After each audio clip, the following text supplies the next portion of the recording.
M6 IQJ returning for today's video. Today we're going to wire this Morse key up and we're going to use it on a Commodore 64. So let's take a closer look at the key.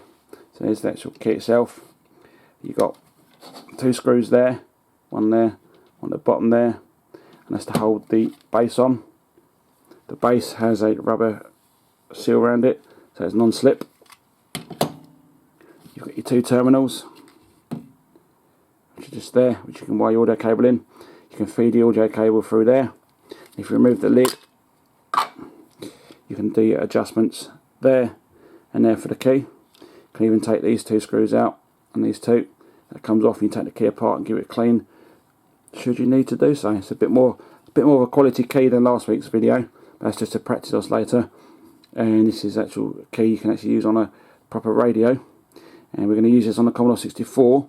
And I'm going to be using it with this cartridge. This is the SWL cartridge from G&G Electronics.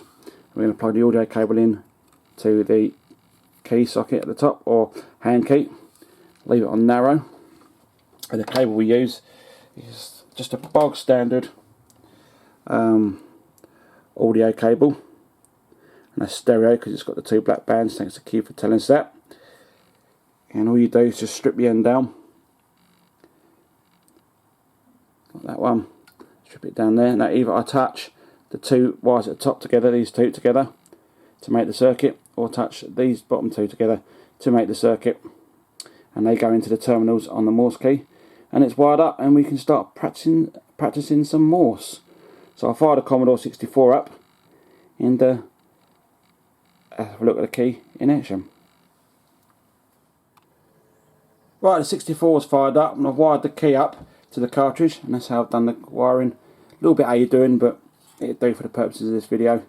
I need to trim that one off at some point, and that one, so they don't touch. And if you do a short press, get an E, and a long press, we get a T. So we should be able to do CQ on the old Commodore 64.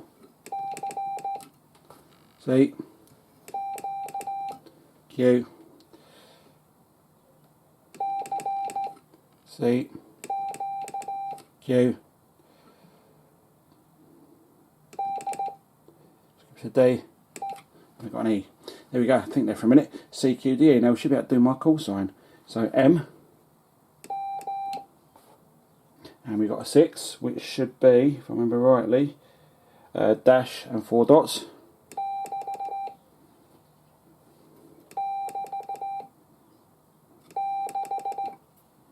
Six, and an I, which is 2 dots. Q, as we know, and a J, which should be, if I remember rightly again, dot and 3 dashes. There we go, not bad. M's equals 6 IQJ. That's just still a lot to learn on the Morse code.